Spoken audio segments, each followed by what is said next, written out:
아멘.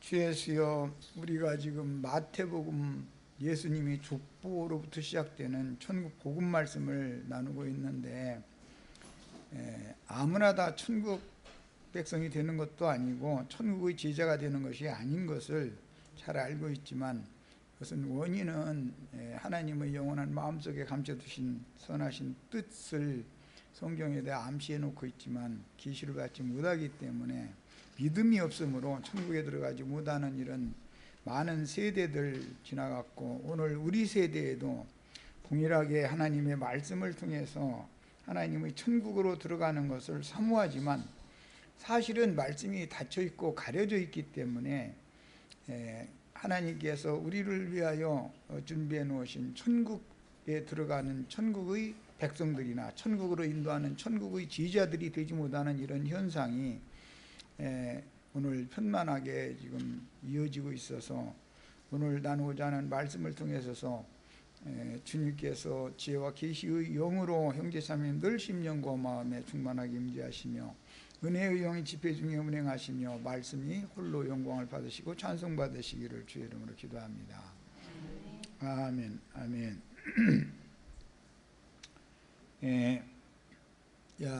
지금 우리 이제 마태복음 1장 예수님의 족보 이야기로부터 시작되는 천국복음 말씀을 이제 시작을 했는데, 마태복음 1장 17절까지 지난 시간까지 마쳤고, 오늘부터는 이제 예수님의 나심에 대한 말씀을 나누고자 합니다. 그런데 이제 이어지는 연속성이 물론 있어서 역대기 마침 지난 시간에 내가 2장을 인용했기 때문에 2장에서 어떻게 이방인들이 예수 그리스도의 족보에 가입이 될 수 있는가, 주님께서 준비해 놓으신 천국에 이방인들도 다 들어갈 수가 있는가, 이런 것들을 신약복음에서 이 말씀이 창세로부터 감춰져 있던 모든 그 비밀의 경륜들이 예수님을 통해서 열려지기 시작하기 때문에 말씀을 보는 겁니다. 마태복음 1장 오늘은 이제 17절 18절만 읽겠습니다. 그런즉 모든 대수가 아브라함부터 다윗까지 연례되어 다윗부터 바벨론으로 사로잡혀갈 때까지 연례되어 바벨론으로 사로잡혀간 후부터 그리스도까지 연례되더라. 예수 그리스도의 나심은 이러하니라. 그의 어머니 마리아가 요셉과 약혼하고 동거하기 전에 성령으로 잉태된 것이 나타났더니, 그랬어요.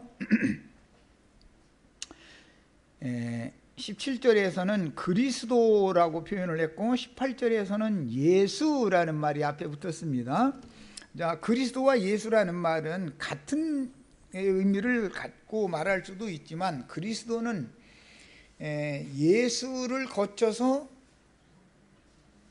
온 세상의 메시아가 되셨을 때만 그리스도라고 표현을 하는 거예요. 그러니까 예수라고 할 때는 인자로 오셨던 당시의 그리스도를 말하니까 이제 구분점이 있다는 걸 마음에 잘 담아두시고, 오늘은 상당히 이제 어려운 부분으로 들어갑니다. 역대상 2장 말씀을 지난 일요일까지 우연찮게 이렇게 주님께서 아마 그것도 다 인도해 주셔서 그렇게 하게 하셨겠죠. 했는데 연속성이 있습니다. 오늘 나누고자 하는 말씀은 예수 그리스도의 나심이 있고 그리스도의 나심이 있다. 성경에는 그 예수 그리스도의 나심은 독생자로 오셨다 이렇게 표현을 하고, 그리스도의 나심은 맏아들로 오셨다 이렇게 표현을 했어요. 그러니까 이런 성경이 말하고자 하는 어떤 의도를 잘 이해를 해야 되는 것이죠. 예수를 만나지 못하면 구원을 얻을 수가 없었던 것은 예수님이 자기 땅 자기 백성에게 왔으니까 유대인들의 구원은 예수를 만났던 예수를 영접하지 않으면 안 되는 거죠. 그럼에도 한 번 더 기회를 주셨어요. 자기 백성들을 그냥 버린 게 아니고, 그게 사도행전에서 너희가 알지 못하고 너희에게 보낸 그리스도를 너희가 너희 손으로 죽였다.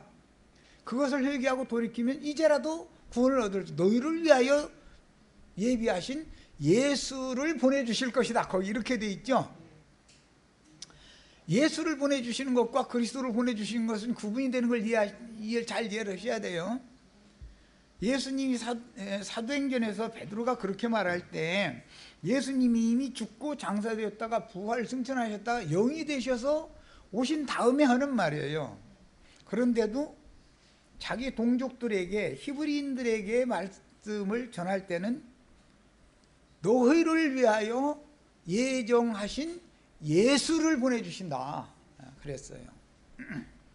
그런데 두 번째까지 기회를 주어도 예수님이 직접 오셔서 불러도 배척했고, 성령이 되신 주님께서, 예수님께서 제자들을 통해서 또 불러도 또 배척을 해요. 그러면 이제는 끝나는 거예요. 그 다음부터는 이방인의 때가 오는 거예요. 이것은 이제 하나님의 경륜입니다. 이런 것들이 구약 성경에는 여러 곳에서 암시되어 있습니다. 우리가 지금 룻기를 다 한 다음에 지금 마태복음으로 들어왔어요. 룻이라는 여자도 이방 여자입니다.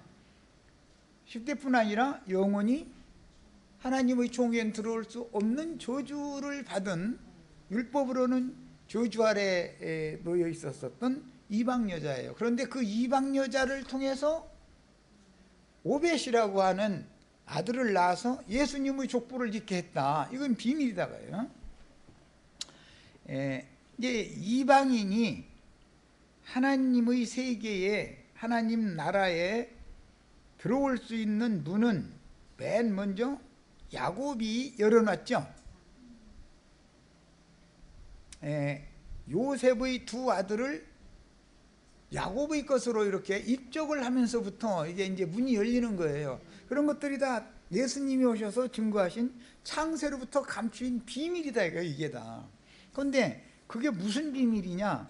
이방 죄인들도 하나님이 준비해 놓으신 천국에 들어갈 수 있는 문을 살짝 열어놓는다, 이거예요.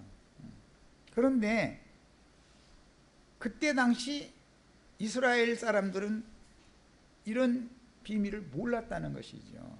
이런 비밀을 천사들에게마저도 감춰놨다는 거예요. 성경이, 그러니까 구약 성경을 읽으면 구속사가 감춰져 있다. 그런데도 이것은 아무도 몰랐다, 그런 말이에요. 모세도 몰랐고 선지자도 몰랐어요. 엘리야도 몰랐어요. 오죽 하면 모세야 너희는 만민 중에서 불러낸 선민이다라고 율법으로 이렇게 그냥 히브리인들 보고 이제 선포를 했고, 엘리야는 다 하나님의 종 선지자는 다 죽여버리고 나 하나 남았다 이제 이러고, 그런 게 알았으면 그런 말이 안 나오겠죠. 감춰져 있었다는 거예요. 그렇지 않죠. 네가 알지 못하는 7천인을 내가 간수하고 있다. 넌 네 할 일이나 해라, 딱 그런단 말이에요. 그러면 엘리야의 생각과 하나님의 생각이 벌써 다르죠. 모세의 생각과 하나님의 생각이 다른 거죠. 그런데 그때 당시는 왜 그런다라는 얘기를 해놓지 않았다, 이거야. 그러니까 모르는 거예요. 그래서 특히 이 역대기를 읽을 때는 굉장히 어렵습니다. 그 중에서도 2장, 3장은 굉장히 난해한 장이에요. 이게 어려워요, 이 부분이. 일부러 가려놓으려고 이렇게 어렵게 만들어 놨어 또. 우선 자료 말씀을 들어가기 전에 창세기 15장 19절부터 한 절 읽고 역대기로 이제 다시 옵니다. 창세기 19장을 보겠습니다. 15장. 창세기 15장 19절은 아브라함에게 하나님이 예언으로 하신 말씀이죠. 자, 아브라함과 언약을 세우실 때 예언하신 말씀인데 19절 보겠습니다. 곧 겐 족속, 맨 앞에 무슨 족속이 나오죠? 이게 심판할 족속들을 지금 말하는 거예요. 가나안 10족속, 겐 족속, 두 번째는 그니스 족속이라고 했는데 그니스와 그나스는 같은. 겐 족속은 잘 아시는 사람이 누구예요? 모세의 장인 이드로 족속이 겐 족속이죠. 겐 족속. 그 다음에 그나스 족속은 갈렙, 유명하죠. 유명해요. 예, 그나스 족속이에요. 이게 다 멸하기로 정해진 족속이다 이거예요. 그 다음에는 간문 족속이라는 말이 여기 이제 성경에 단 한 번 딱 나오는 족속 이야기예요. 10족속 중에 간문이 들어있어요. 이 간문은 그 근원이 어디서 오느냐면 창세기 시작에 스발로 가는 동편산에 거하는 자들이 있었었죠. 스발로 가는 동편산에 거하는 족속이 누구였어요? 어떤 족속이에요? 예? 예.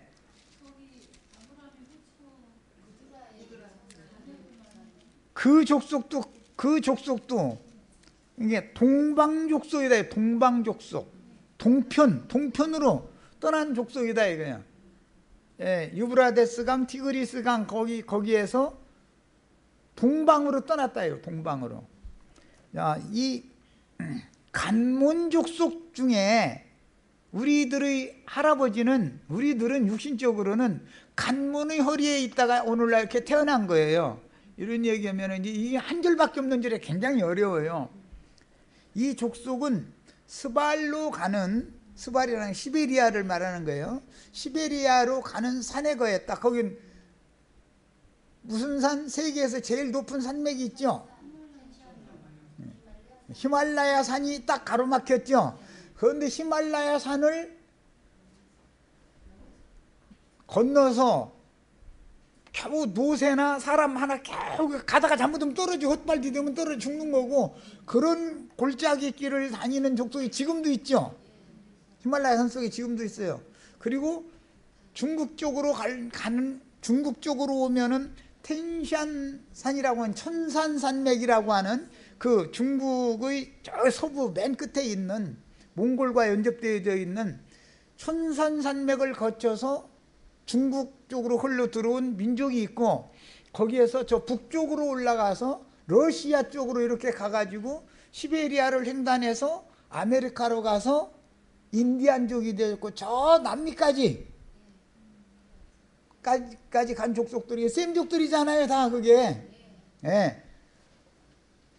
그래서 우리도 멸하기로 준비된 간문 할아버지 때문에 우리가 이렇게 태어났다 이렇게 생각하시면 돼요. 이건 굉장히 사실은 함부로 발표할 수 없는 어려운 문제입니다. 그런데 이제 이런 것을 막 연구하고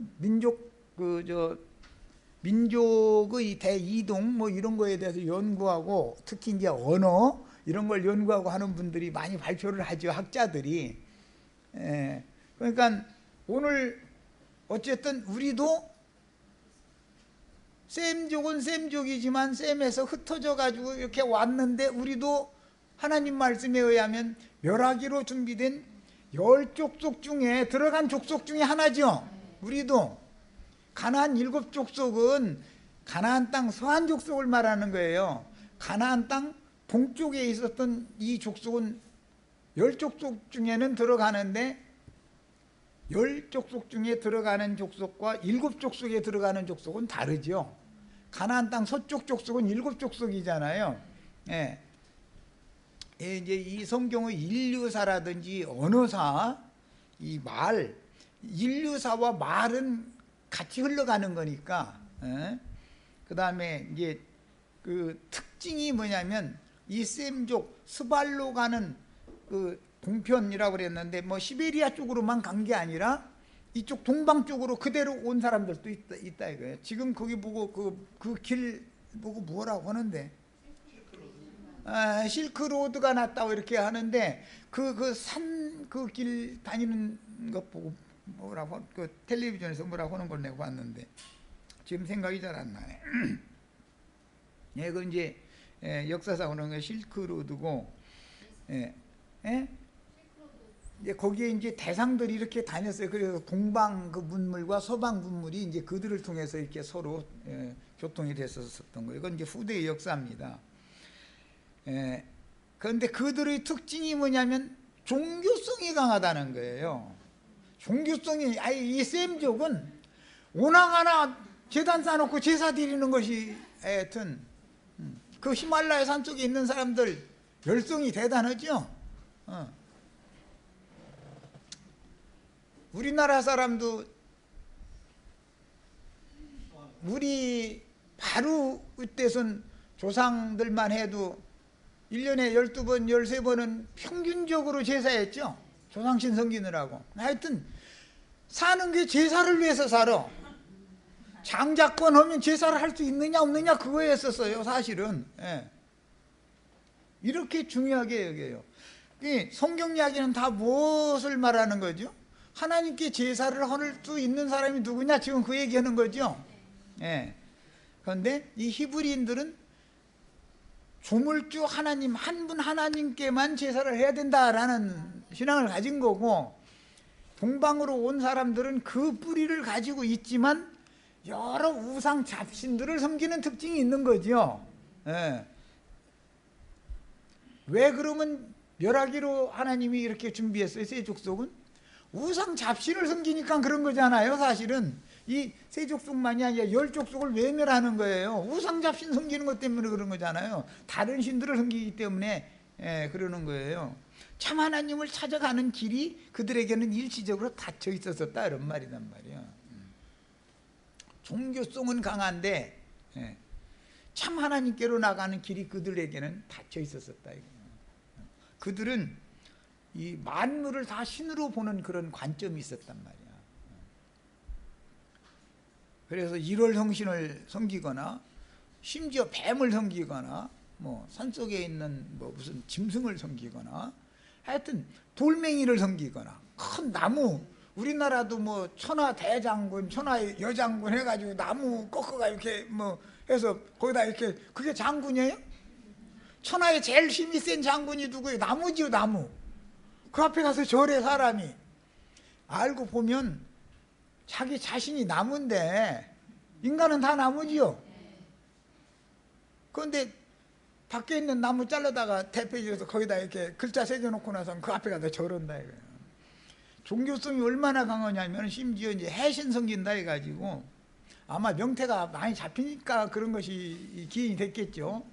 명태 바짝 말른 거 대가리 잘라놓고서 명태 바짝 말리다 놓고서 거기다가 실도 묶어놓고 뭐 이렇게 묶어놓고 나서 저러고 있어요. 이제 무슨 신이냐? 장수신이다 이거예요. 해신이라고 그러죠. 바다신. 용왕님께서 보내주신 해신이다 이거예요. 그래가지고 우리 아들 낳게 해주시면, 아들 낳으면 또 숯인가 뭐 고추 매달지. 이제 딸 낳으면 숯만 매달고, 딸은 껌둥이들이고 뭐 아들은 빨갱이들인가. 참 하여튼 이렇게 해가지고 거기다 이게 그 줄만 매다는 게 아니죠. 가운데다가는 명태에다가 실 이렇게 해가지고선 매달아 놓고 이렇게 하고 들어가죠. 얼마나 종교성이 강한지 몰라요, 셈족이라는 건.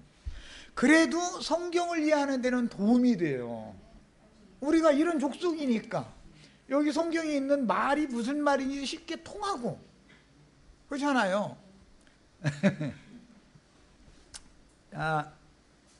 왜 이제 이렇게 좀 부드럽게 하려고 이렇게 하는 건데, 너무 딱딱하고 어려운 시간이라 그래요.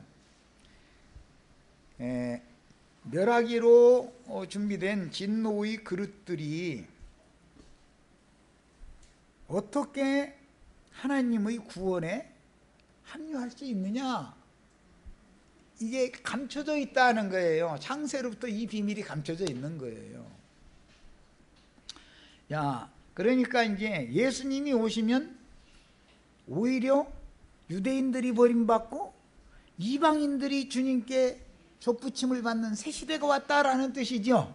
예수 그리스도의 나심은 이러하니라 얘기하는데, 혈통으로 봐서는 그 혈통을 통해서 오셨지만 그리스도의 나심에 대해서 말하고 나서 예수라는 말을 먼저 하고, 뒤에 가서 사도행전에 가서 2번 낳는 얘기를 그 다음에 살짝 또 해놓는다 이거예요. 예수는 육체로만 나신 게 아니라 영으로 또 나신 얘기를 또 한다 이거예요. 오늘 우리가 이제 나누고자 하는 이 역대기 2장에는 갈렙이라고 하는, 갈렙은 그나스 족속이죠. 멸하기로 준비된 족속이죠, 분명히. 그리고 2장의 마지막 단락에 가보면 레갑이라고 하는 겐족속 얘기가 마무리를 하고 있어요. 역대상 2장 이제 다 같이 봅니다. 역대상 2장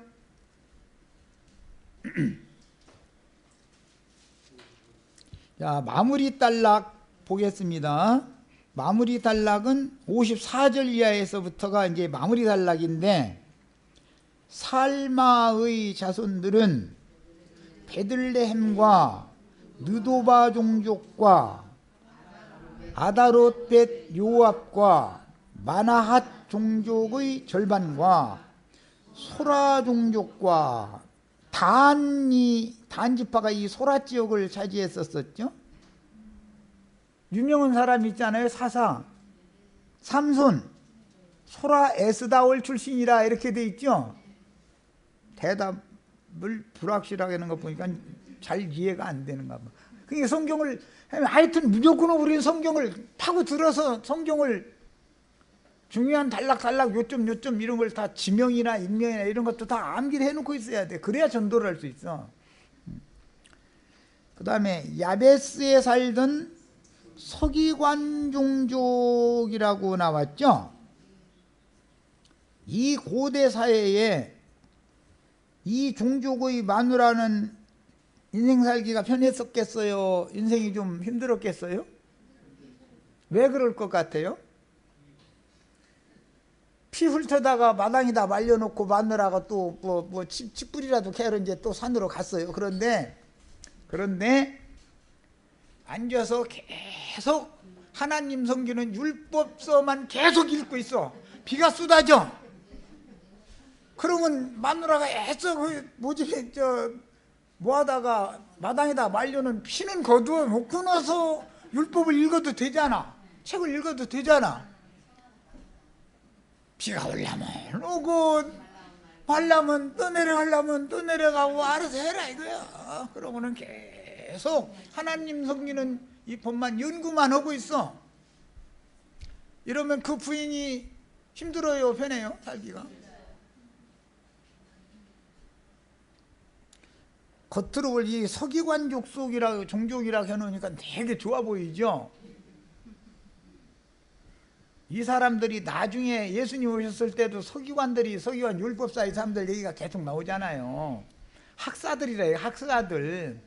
이 사람들은 머릿속에 들은 건 많겠지요, 당연히. 그런데 실제 삶에 적용을 해서 마누라하고 자식 새끼들 먹여 살릴 줄은 모르죠. 이런 사람 만나면 사람 죽죠. 나가서 막 여기저기 뛰어다니면서 뭐라도 물어오는 사람을 만나야지. 여자는 머릿속에 들은 건 많아. 그런데 움직이지는 않으려고 그래. 그러면은 육신의 세상에선 힘들어요. 그 남편 만나면 그 자식이나 그 아내는 사람 죽어 이거. 왜 그런 거 안 써 있는데 왜 그러느냐 이러시지 말라고. 그들의 쌤족의 삶을 알아야 된다. 그래야 그들이 언어도 알고 문화를 알아야 성경을 이해하기 때문에 하는 소리예요. 이런 것은 무슨 히브리어, 헬라어, 문법이 어떻고 그런 걸 통해서는 이건 모르는 거예요. 성경을 그런 게 오히려 닫아놓게 만드는 역할로 잘못 오남용할 수도 있다는 거예요. 잘못 사용하면. 서기관 종족인데 또 자식은 잘나 또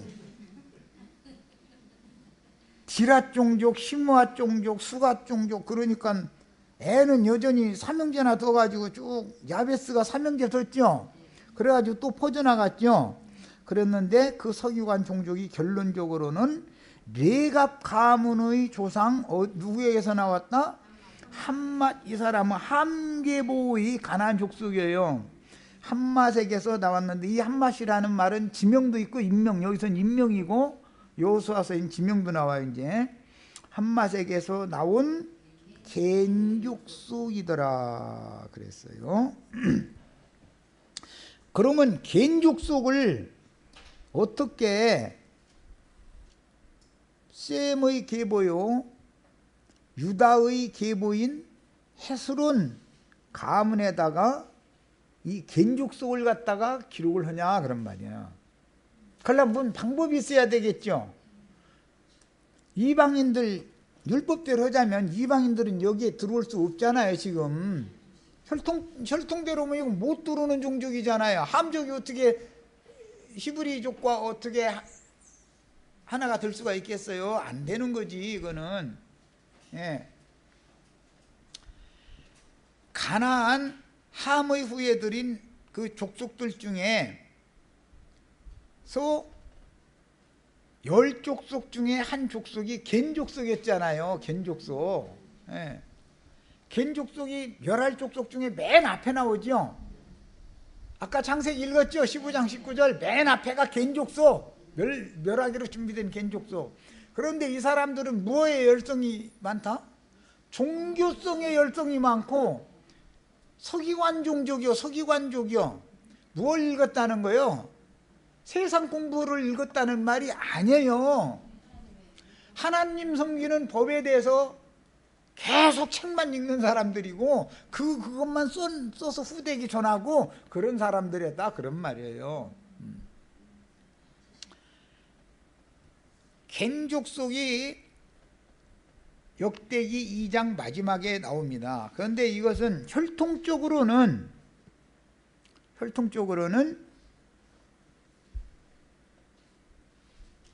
그 유다 자손인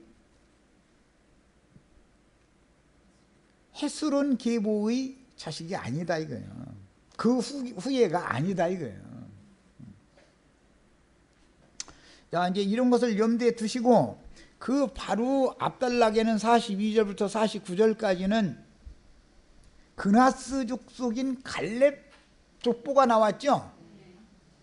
야, 그러니까 갈렙과 겐 족속이라고 하는 것은 그나스족이나 겐 족속이라고 하는 것은 유다 지파하고는 혈통적으로는 상관이 없는 족속인데, 그렇죠?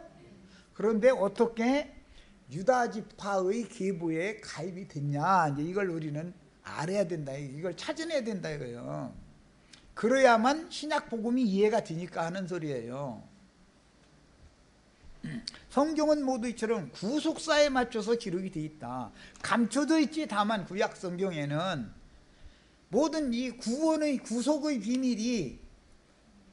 비밀이신 그리스도가 계속 역사하고 있지만, 구약시대에도 역사됐지만 감춰져 있다 이거예요. 그런데 그분이 실제 사람으로 딱 나타나니까 죽인다 이거예요. 이제 구약시대에도 여호와의 사자가 바로 그 예수님 그분을 말하는 거예요. 뭐 야곱이 아뽕나루터에서 막 어떤 한 사람이 막 나타나가지고 씨름하자해서 씨름했는데 그게 바로 여호와 자신이더라는 거잖아요. 사람이라고도 돼 있고 여호와의 사자라고도 돼 있죠. 하나님이 보낸 여호와의 사자 예수님을 말하는 거죠. 예수님이 하나님 아버지께서 나를 세상에 보내서 내가 세상에 왔다. 또 나는 그래 이제 세상을 떠나서 또 아버지께로 나는 간다 그러잖아요. 그런데 하나님이 사람의 모양으로 사람 가운데 나타난 얘기가 구약 성경에도 계속 여러 군데 이렇게 나온단 말이에요. 암시적으로. 야, 그분은 유대인의 하나님만이 아니라 이방인을 위해서 구원의 문을 살짝 구약 성경에도 다 열어놨다 이거예요. 예, 대표적으로 모세는 히브리인 중에 레위 지파 사람이죠. 그런데 이방족인 겐족속인 십부라와 혼인을 해가지고 십부라가 낳은 두 아들은 히브리인이 되는 거죠. 그러면 여자가 이방인이고 남자가 히브리인의 경우에도 히브리 민족으로 가입될 수 있는 거예요. 요셉의 경우는 애굽 여자를 통해서 자식을 낳았는데 그 두 아들이 히브리인으로 입적이 되잖아요. 야, 갈렙과 겐족속의 경우는 히브리인 아들이 이방인 여자에게 장가를 들어서 낳은 족속이래야만 이게 가능하다, 지금 그 말이다 이 말이야. 아니면 히브리인 여자가 이방인 남자에게 시집을 가서 자식을 낳아가지고 친정으로 돌아왔을 때 가능하다, 지금 그 말이란 말이야. 둘 중에 하나겠죠. 남편이 이방인에게 시집을 장가를 들든 이방 남자에게 히브리인의 딸이 시집을 가서 자식을 낳아가지고 친정으로 돌아오든 둘 중에 하나가 돼야만 맞는 얘기죠. 자, 이것을 염두에 일단 두시고 이제 자료 말씀으로 들어갑니다. 그러니까 역대상 2장에는 히브리 여자가 이방인에게 시집을 가서 갈렙을 여분네의 아들이라고 말을 할 때는 히브리 여자가 이방인에게 시집 갔다, 그 말이 되겠죠, 당연히. 그러니까 히브리 여자가 이방인에게 시집 가서 자식 낳아가지고 친정으로 돌아온 경우를 두 경우를 지금 기록해 놓고 있다, 이런 말이야. 역대기에는. 근데 이제 이런 것을 우리는 찾아내야 돼. 아, 하나님은 히브리 남자가 이방인을 아내로 취해서 자식을 낳는 경우도 히브리인으로 인정해주고, 히브리 여자가 이방인에게 시집가서 자식을 낳아가지고 거기서 살면 그냥 이방인이 되지만 친정으로 다시 돌아오는 경우에는 히브리인으로 종족을 입적시켜주는구나 라는 걸 우리는 알 수가 있다. 이런 문이 열리지 않으면 한맛 족속 스발로 가는 동편, 뭐 산에 거하다가 또 동편으로 동방으로 이렇게 와요, 우리나라까지도 오고 저기 남미까지도 갔던 이런 사람들의 후손은 구원받을 길이 없다, 그런 말이야. 그러면 신학교 와서 모든 민족에게 나가서 이 천국 복음을, 내가 너희에게 가르쳐준 창세로부터 감춘 천국의 비밀을 열어놔둔, 그게 이 천국 복음이라는 거죠. 성령이 제자들 파송하실 때 제자들에게만 창세로부터 감춘 천국의 비밀을 제자들에게만 가르쳐줬잖아요, 집에서. 이 천국 복음을 모든 민족에게 전파를 하라 그랬으면 저 남미 끝까지도 다 전파가 돼야죠. 자, 이제 이런 기본 개념을 가지고 자료 말씀으로 이제 들어갑니다. 먼저는 에돔 족속인 그나스 사람은 에돔족이죠. 가나안 땅의 동편에, 가나안 땅은 가나안 땅이지만 동편은 모세가 정복을 했어요. 서편은 여호수아가 정복을 하는 거예요. 동편은 세 족속이 대표였죠. 무슨 족속? 겐 족속부터 첫 번째 겐 족속, 그 다음에 그나스 족속, 함몬 족속이 있었었죠. 하맛 족속, 자, 있었어요. 세 번째 족속이 간문이라고 그러지, 간문. 간문 족속이 있었어요. 이 세 족속의 후예들은 가나안 땅의 동편에서 살고 있었다고요. 동편에서. 그런데 이제 거기에서는 후대에 많이 잡종이 됐지, 이제 섞여지기 때문에. 야, 오늘 이제 읽을 이 자료 말씀에 이제 이 사실을 추적을 하기 위해서 민수기 13장 1절부터 인용을 해놓은 6절까지 그 인용구를 읽겠습니다.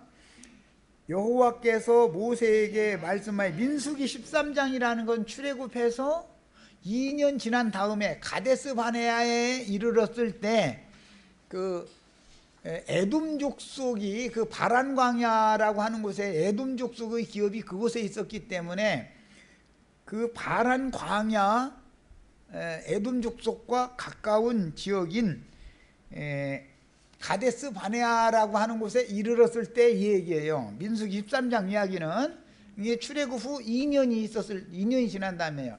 이때는 성막이 최초로 건축이 된 때죠. 성막 내고 다니기 시작하는 거예요. 지금부터는 이제. 예. 자, 여호와께서 모세에게 말씀하여 이르시되 사람을 보내어 내가 이스라엘 자손에게 주는 가나안 땅을 정탐하게 하되, 이 가나안 땅을 정탐하라고 한 것은 가나안 땅의 서안을 정탐해라, 지금 그 말이에요. 가나안 7족속이 차지하고 있는 곳을 정탐꾼을 보내라, 지금 그 말이란 말이에요. 그들의 조상 감은 각 지파 중에서 지휘관된 자 한 사람씩을 보내라. 그랬으니까 당연히 12명이 선발돼야 되겠죠. 모세가 여호와의 명령을 따라 바란 광야에서, 이것은 바란 광야라는 것은 큰 넓은 영역 지역을 말하는 것이지만 실제로는 에돔 족속이 그 근방에 이렇게 원래부터 살던 지역이고, 그곳에 가데스 바네아라고 하는 교통의 요충지가 있었단 말이야.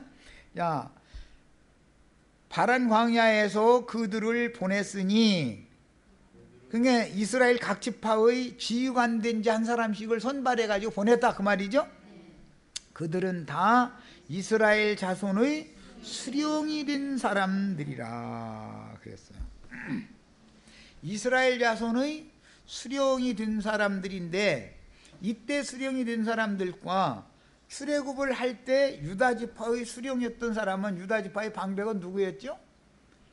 나손이었잖아요. 지난 마태복음 지난 시간에 내가 그 얘기를 했었지. 나손이었었죠. 나손. 나손은, 자, 이제 족보 이야기니까 이제 그 나손이라고 하는 사람은 저기 왕통에 들어요. 예수님의 왕통 계보에 들어가는 사람이죠. 예. 자, 그들의 이름은 이러하니라. 그러니까 나손 시대 다음 시대 사람들일 수 있는 거죠. 지금 나손은 출애굽을 할 때 이스라엘의 방백이었으니까 적어도 40에서 60세 이상 된 상태였을 것이고, 여기에서는 젊은 한 20에서 40세 미만에 있는 사람들만 선발된 상태니까 약간 차이가 있죠. 그때 당시는 뭐 보통 120, 30세, 150세, 170세 이런 건 보통 살던 시대이기 때문에 뭐라고 말할 수는 없으나, 어쨌든 그런 이제 그 배경을 잘 이해를 하셔야 돼요. 그때 당시 모세가 80세가 넘은 82세 상태잖아요. 여기 이때는 상태였었어요. 여호수아는 그때 당시 한 40에서 60, 그러니까 나손과 비슷한 그런 연배였을 거예요. 여호수아는. 자, 그들의 이름이라니라. 루벤 지파에서는 삭굴의 아들 삼무아요, 시므온 지파에서는 호리의 아들 사밧이요. 이제 중요한 건 유다 지파 이야기예요. 유다 지파에서는 나손이요라고를 하지 않고, 여기서는 유다 지파에서는 여분네의 아들 갈렙이 선발되었어요. 여분네의 아들 갈렙이 선발되었어요. 자, 이 사람에 대해서는 지난 이제 일요일 날 잠깐, 그때는 뭐 큰 윤곽만 말씀을 이제 일요일 날은 나눈 거죠. 오늘은 세부적으로 보는 거예요. 이건 역대상 2장 42절로 49절에 나오는 이 갈렙은 여분네의 아들 갈렙이죠. 역대상 2장 18절로 20절에 나오는 갈렙 얘기도 또 나오죠. 그런데 그 사람은 헤스론의 아들이죠. 여분네의 아들이 아니고. 역대상 2장 18절에는 헤스론의 아들 갈렙 이렇게 돼 있잖아요. 그런데 역대상 2장 42절에는 여라무엘의 아우 갈렙이라고 해놨어요. 여기 나오는 그 아우라는 말이 두 부족이 전쟁을 하고 지내다가 화목하게 되었을 때, 지금 말하자면 아들 주고 딸을 줘서 피를 섞었을 때, 당신들도 이제는 우리와 형제다라고 할 때 선언하는 그런 용어다라는 거 말씀드렸어요. 이 여라무엘의 아우 갈렙은 여분네의 아들 갈렙이다 그런 말이야. 그러니까 똑같이 갈렙이라고 번역을 해놨지만 헤스론의 아들 갈렙과 여라무엘의 아우 갈렙은 계보가 다르다 그런 말이죠. 헤스론은 유다 지파고 그렇잖아요. 유다가 베레스의 아들이 유다, 베레스, 헤스론, 그 다음에 람 이렇게 흘러가잖아요. 족보가 그 예수님의 족보예요. 거기는. 자, 그래서 헤스론의 아들과 여라무엘의 아우 갈렙의 아들은 종족이 다른 것은 뭘로 할 수 있느냐? 곧 맏아들은 메사라고 해놓고 마지막에 갈렙의 딸은 악사라 이렇게 해놨죠. 이 메사라는 장자와 이제 쭉 많은 아들들이 있어요. 장자와 이제 그 후계까지 이제 가나안 족속들이 그 가나안 땅에 진입한 사람들인데 악사라고 하는 딸과 메사라고 하는 아들을 둔 갈렙과 헤스론의 아들 갈렙이 이제 거기 18절 봅니다. 헤스론의 아들 갈렙이 그의 아내 아수바와 여리오색에서 아들을 낳았다. 그게 아내가 둘이 있었다. 그러니까 이 헤스론이라는 사람이 그때 당시 권세가 있는 사람이었죠. 그리고 둘만 있는 게 아니죠. 저 아래 가면은 60세 또 장가, 세 장가 또 들었죠.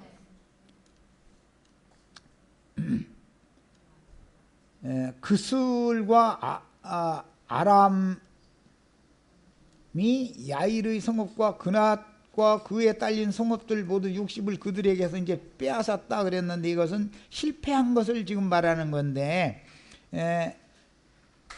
헤스론이 21절에 보면 원래는 아수바와 여리옷이라고 하는 두 아내가 있었고 자식들을 낳았잖아요. 그랬는데 그 후에 헤스론이 60세에 길르앗의 아버지인 마길의 딸에게 세 장가를 들어가지고 수급이라고 하는 아들을 또 돈 얘기가 나오죠. 이 마누라가 많다는 말은 그때 당시 힘 있는 사람이라는 뜻이에요. 성경에서. 자, 이제 그러니까 유다 베레스로 흘러가는 이 가문의 대표자가 그때 당시는 유력자인 헤스론이었다 이거예요. 헤스론은 힘 있는 사람이라는 것에서 보여준다는 말이야. 그리고 그때는 이제 뭐 100, 뭐 70세 이렇게 살 때니까 60세에 장가를 들어도 능히 자식 낳죠. 그때는. 이해가 되고 적어도 아무리 못 살아도 그 한참 후손인 모세도 120을 살았으니까 이때는 120 이 정도 사는 것이 웬만하면 여호수아도 110세에 죽었고 그런 걸 보면 다 100세는 넘게 살았다라는 것을 알 수 있는 거죠. 자, 그 다음에 이처럼 헤스론의 아들 갈렙의 기본은 갈렙이 자식을 낳을 때 예셀과 소박과 아르돈 그 다음에 헤스론 60세에 장가를 들어가지고 수급 이런 사람을 낳았지 메사라는 아들을 낳은 적은 없죠. 18절에서부터 24절 사이에 나오는 헤스론의 아들 갈렙은 메사라든지 십이라든지 이런 자식을 낳은 적이 없다 이거예요. 없잖아요. 그게 이걸 보면 뭘 알 수 있는 거예요? 이 갈렙이라고 번역을 해놨지만 사람은 전혀 다른 사람 얘기다라는 걸 알 수 있죠.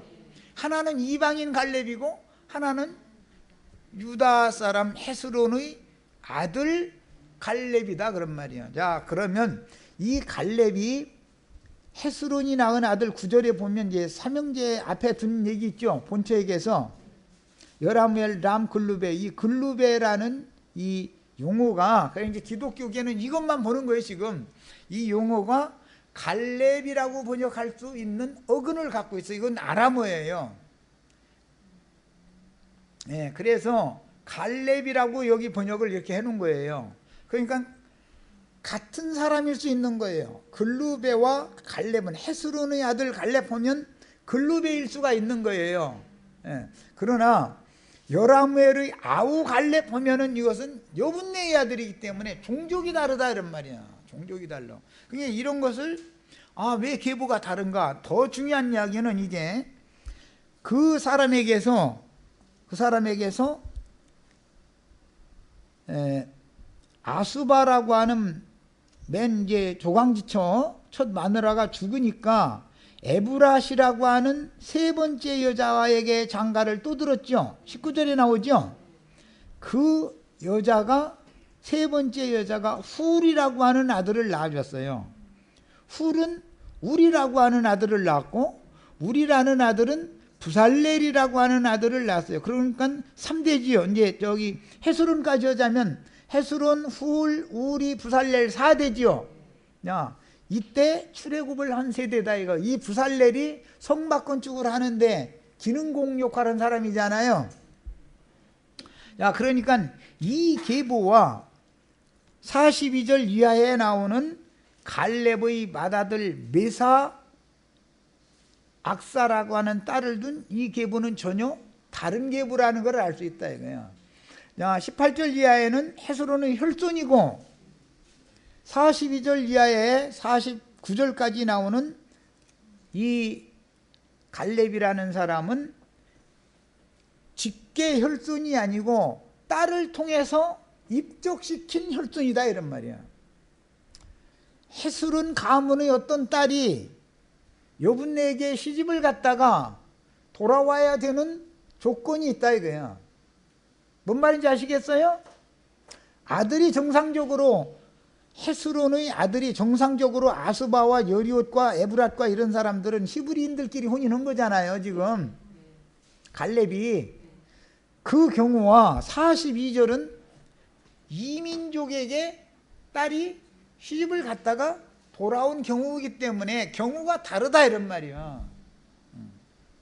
바울 사도는 내가 히브리인 중의 히브리인이요 이렇게 표현을 한다는 뜻은 우리 아버지도 히브리인이고 우리 어머니도 히브리인이다 그런 의미로 하는 말인 거예요. 그런데 유대인들은 둘 중 한 편만 히브리인이면 후에 히브리 문화와 히브리인의 하나님께 돌아오기만 한다면 같은 민족으로 당신은 우리의 형제라고 인정해 준다 그런 말이야. 네. 이것이 원수가 하나님과 화목되는 원리가 감춰져 있는 것이다. 우리는 이제 이런 족보를 통해서 하나님께서 이미 어떤 대수가 쭉 누가 누구를 낳고 이렇게 해서 쭉 기록했을 때 마지막 나오는 사람을 딱 보면은 아, 가나안 땅에 들어간 족속, 이제 이 역대상 2장에 보면은 가나안에 진입한 족속 이야기도 있고 가나안에 들어가지 못하고 광야에서 죽은 사람들 얘기도 있어요. 애굽에서부터 번성을 해가지고 광야에서 종지부를 찍어버린 사람들 얘기가 있다 이거예요. 그러니까 누가 누구를 낳고 하면 어느 때 딱 보면 아, 이 사람들은 가나안에 못 들어갔고 그 사람의 후손들이 들어갔구나라는 걸 우리가 이제 성경을 읽을 때 이렇게 찾는 거예요. 이런 것은 무슨 신학 공부를 한다든지 뭐 히브리어 파싱으로라든지 이렇게 해서 알 수 있는 문제가 아니죠. 이것은 사람이 만들어낸 무슨 교리를 통해서 이게 알아내는 게 아니에요. 이거는 이것은 다 영감과 계시가 필요한 거예요. 첫 시간 여기까지서 마칩니다.